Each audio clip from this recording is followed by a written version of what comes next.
Salut à tous, bienvenue sur la chaîne Techno 01net. Voici votre vidéo high-tech du jour. Alors, c'est un petit peu passé à l'as, François, avec la rentrée, le salon de l'IFA de Berlin, etc. Mais c'est quand même pas rien. La nouvelle console portable de Nintendo. Oui, c'est un événement qui est un peu passé sous silence, effectivement, parce que c'est pas à se rouler par terre, hein, côté innovation. Si je vais me rouler par terre. La nouvelle console 2DS de Nintendo à découvrir tout de suite sur la chaîne Techno, et c'est avec Pierre Fontaine.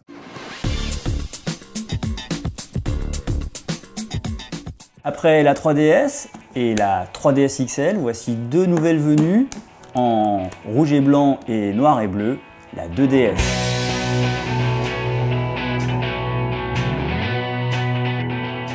Qu'est-ce qu'on remarque tout de suite?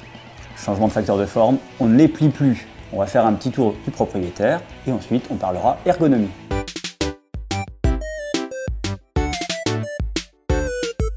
Alors évidemment, la première chose qu'on remarque, comme on le disait, c'est le facteur de forme, on ne plie plus, ce qui fait qu'on a un boîtier monobloc, un peu plus épais en haut, un peu moins épais en bas, qu'on pose dans ses mains, et les gâchettes étant au-dessus, on est obligé de tenir.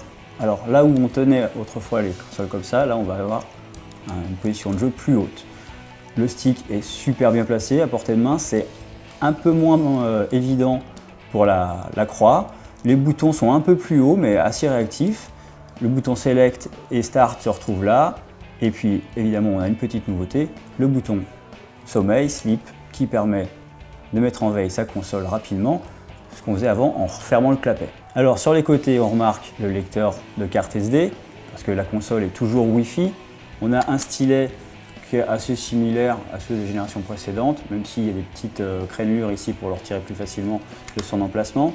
On a des gâchettes ici, qui sont assez réactives et qui marchent aussi bien sur le côté qu'en haut. On a un haut-parleur mono, il n'y a plus de stéréo, la stéréo a dû la stéréo, on fait des économies chez Nintendo. On a le réglage du volume, la prise jack, le micro et le bouton home. Voilà, on a fait le tour. Et donc un seul écran, avec une partie tactile en bas toujours, évidemment, c'est la marque de fabrique de la DS. Et puis un écran de jeu en haut, qui est à peu près, enfin qui est aussi large que celui de la 3DS, mais plus petit évidemment que celui de la 3DS XL. Si contrairement au 3DS, on n'a pas d'onglet pour régler la 3D, vu qu'il n'y a plus de 3D, c'est une 2DS, on retrouve les caméras frontales et arrière qui, elles, permettent de faire des photos en 3D. Donc on pourra faire des photos en 3D, mais on ne pourra pas les regarder sur la console. En revanche, évidemment, on pourra les échanger, les partager avec des amis.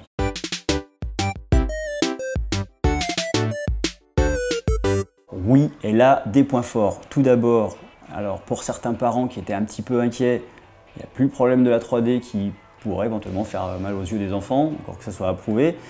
Il y a toujours l'emplacement pour une carte 3DS, évidemment, pour pouvoir jouer à des jeux de 3DS, mais en 2D, mais qui supporte aussi tous les jeux DS, ce qui veut dire qu'on a tout un catalogue immense à disponibilité à des prix qui sont maintenant plutôt bas. Et puis il y a encore un autre argument au niveau du tarif, c'est que alors si le prix français n'est pas communiqué, on sait qu'aux États-Unis elle sera vendue 130 $ à peu près, ce qui veut dire qu'on va certainement la toucher à 130 €.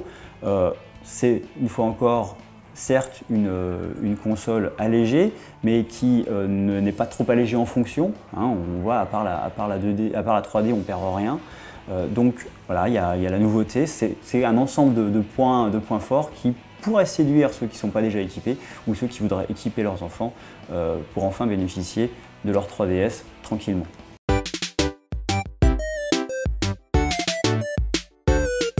Vu qu'on ne peut plus la fermer, les écrans risquent d'être exposés dans un sac à des objets qui pourraient le rayer ou les abîmer sévèrement. Alors une pochette sera vendue séparément, mais voilà, c'est une protection supplémentaire dans laquelle il faudra investir. Et puis la deuxième, c'est un petit peu lié aussi à son facteur de forme, à son design, c'est que les angles pourront éventuellement, selon la façon dont vous tiendrez votre console en jouant, elles vous feront peut-être un peu mal aux paumes de main, donc il faudra changer votre façon de tenir votre console, mais a priori, pas de gros risques. Dernière interrogation qui est, on ne sait pas si c'est un point faible ou un point fort, mais a priori ce sera plutôt un point fort, mais on le met dans le doute en point faible, c'est l'autonomie qui est donnée pour être meilleure, mais dont on n'a pas de preuve pour l'instant, donc un test sera nécessaire pour le savoir.